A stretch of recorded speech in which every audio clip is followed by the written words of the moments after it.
بسم الله الرحمن الرحيم. أهلا وسهلا بحضراتكم في مع هشام حكاية من قلب كل محامي. النهاردة حكايتنا مع أستاذنا الفاضل الأستاذ ياسر عباس المحامي القدير الخبير في قضاء الأسرة والأحوال الشخصية. أهلا وسهلا بحضرتك يا أستاذ ياسر. شرفتنا ونورتنا وزدتنا والله بارك والله. ربنا يبارك في حضرتك يا رب. أستاذ ياسر، كان عندنا كام سؤال من شباب المحامين ومن بعض المواطنين فيما يخص أولا الخلع والطلاق. ما الفرق بين الخلع والطلاق، وإيه الحقوق والواجبات، وإزاي أحافظ عليهم؟ بسم الله الرحمن الرحيم، والصلاة والسلام على أشرف الخلق والمرسلين سيدنا محمد وعلى آله وصحبه وسلم أجمعين. لما نيجي نتكلم عن الخلع، لازم أول ما نتكلم عن الخلع نبدأ بإن إحنا نتكلم عن الخلع في الإسلام. تمام. لأن إحنا لازم نربط ما بين الفرق ما بين الخلع في الإسلام والخلع في القانون.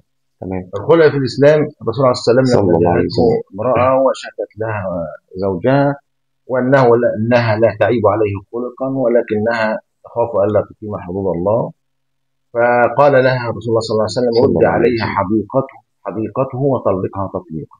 تمام. يعني ايه؟ الرسول صلى الله عليه وسلم صلى قال الله لها عليه وسلم. ردي له حديقته، اللي هو المهر. زمان كان المهر بيبقى عباره عن حديقه او عباره عن بستان او عباره عن حاجه عينيه. تمام. وقال لها اجواء، وقال له الرسول صلى الله عليه صلى وسلم الله قال له عليه وسلم. طلقها تطليقا. يبقى اذا الزوجه مطالبه في حاله الخلع ان هي ترد المهر. تمام. اللي يختلف في القانون بقى حاليا ان القانون بيعتبر القائمه ليست من ضمن المهر، تمام. بيخليها حاجه منفصله عن المهر. وبالتالي في القانون الزوجه لما بتيجي ترفع خلع بتتنازل عن الحقوق الشرعيه فقط، اللي هي عباره عن نفقه العده ونفقه المتعه ومؤخر الصداقه.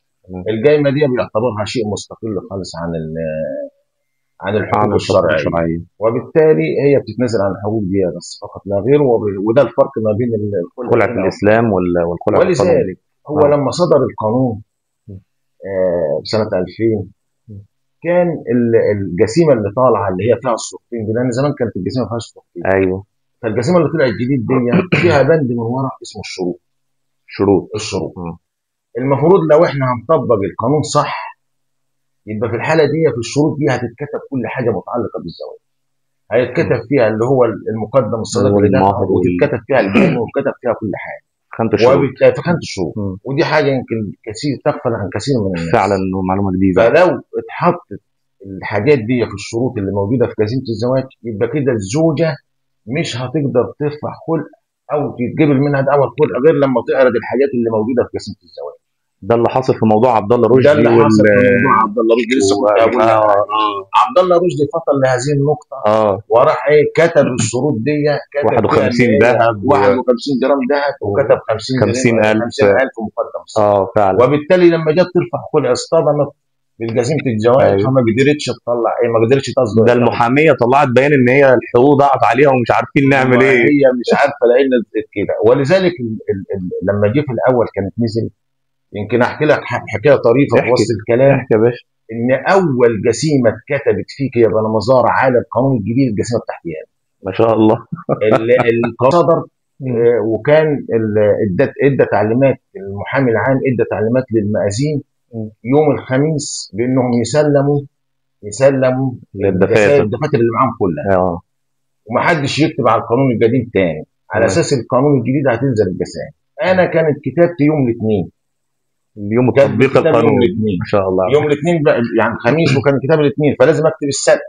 ايوه. او الحد. ايوه. فالحاج حسين ابو حشيش رحنا نكتب، فقال لك لا انا ما اقدرش اكتب، ده انا كده احنا دخلنا في القانون الجديد، وانا الجسائم بتاعتي انا سلمت. تمام. وما عايشليش جسائم، فشوفوا اتصرفوا وهاتوا الجسائم. تمام. ساعتها رحنا خدنا عربيه مخصوص ورحنا المنيا، جبنا الجسائم الجديده من المحكمه هناك، من المحكمه وكتب. كانت اول جسيمه تكتب على القانون. لذلك الشيخ حسين ابو حشيش لما قعد يكتب كان لسه القانون الجديد جاي، وجاي معاه كتيب كده بيعرف ازاي تعليمات. ولذلك راح كتب الشروط. من ضمن الشروط اللي كتبها دي في الشروط بتاع الجسم، كتب الشروط كلها بما فيها حاجه. الله يعني لو شفت جسيمتي انا هتلاقي فيه مكتوب فيها الشروط دي. الشروط كان يبقى فيه بقى المأذين بعد كده. المأذين بيكتب لك لا يوجد شروط. فعلا انا في القسيمه حديث لا بتاعتي لا يوجد يوجد شروط شروط. فعلا، بالظبط. فهي دي بقى اللي هي يعني هم اعتقد والله اعلم اه. ان كان يقصدوا مم. بان يصدر قانون الخلع بالطريقه دي وتصدر الجسيمه بالطريقه دي، ان تتحط الشروط دي على اساس لو في خلع يبقى تتنازل عن الشروط اللي موجوده في الجسيمه، يعني هو لكن لم يطبق النظام صح. النظام، انما هو وبالتالي فاصبح هذه ثغره حاليا دلوقتي بنعاني منها وكل الناس بتعاني منها. تمام. الخلع طيب، يعني الحقوق محفوظه للزوجه الخلع حاليا في القانون، في القانون، في القانون حاليا. الخلع محفوظه، بتتنازل عن حقوقها الشرعيه اللي هي نفقت عده، نفقت متعه، من خسارات، وبتاخد جنيتها كامله. ماشيه زي الفل. ماشي، ما فيهاش اي كلام. طب. حتى كثير من المحامين ايوه. كانوا حاولوا ان هم يتنصلوا من الحقوق دي وطعنوا بالسوريه على السوريه على مقدم مقدم، الصداق، وقالوا ان في سوريه في مقدم الصداق، وان مقدم الصداق مش 1 جنيه زي ما مكتوب في الجسيمه، ايوه وانها فعلا. كان عباره عن جايمه فيها ذهب وفيها وفيها وفيها وفيها. وحاولوا يثبتوا كده، حتى في بعض المحامين رفعت دعوه سوريه مستقله تمام. وطلبوا الضم على الدعوه دي وبتاع، ضد ولكن السوريه القضاه ما ما اخدوش استجابوش بيها للكلام ده للاسف. كله، ومحدش بياخد الكلام ده. طب رفض السوريه لان بيقول لك ما هو ثابت بالكتابه لا يجوز اثبات ما الا يخالفه الا بالكتاب بالكتاب. للاسف. وبالتالي 1 جنيه ده ثابت في ورقه رسميه، لان ورقه الزواج دي طبعا ورقه رسميه، رسميه مش ورقه حتى موثقه، طبعا عرفيه. طبعا طبعا. فبالتالي ما بيحتجش بهذا للاسف، يعني ما فيش للاسف. اي مخرج من ما الحوار. فيش اي مخرج منه. طب الطلاق للضرر يا استاذنا طيب. طلاق للضرر اه. دوا زي ما قلنا الخلع دوا ما لا يشترط له شروط. تمام. واحده مش عايزه جوزها، خلاص. خلاص انا ما عنديش سبب، بس تمام. مش عايزاه، تمام. فبالتالي بتروح ايه، ترفع دعوى خلع. اما الطلاق فلا بد ان يكون لديها سبب من للضرر. الاسباب الوارد في القانون. تمام. لازم يكون سبب وارد في القانون، من اللي هي طلاق للضرر للزواج باخرى، طلاق للضرر للايذاء اللي هو الضرب او السب والقذف او تمام. الاهانه في عرضها او الكلام ده كله.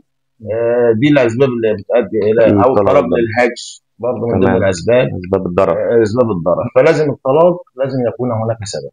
والطلاق بيفرق عن الخلع فيه ان المطلقه بتاخد حقوقها كامله، الا اذا كانت رفع طلاق للشقاق عن طريق اعتراض عن انذار الطاعه وبترفع طلاق للشقاق، ففي الحاله دي بيتحكم في ايه؟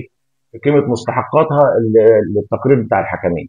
تمام. التقرير بتاع الحكمين قال تستحق حقوقها كامله تاخد حقوقها كامله، تستحق نصف حقوقها تاخد نصف الثلث حقوقها، لا تستحق. تستحق خالص ما بيديهاش. على حسب التقرير على هو حسب اللي التقرير بيحكم يعني. ده اللي هو في التطليق للشقاق. اما باقي انواع الطلاق فبتاخد حقوقها كامله.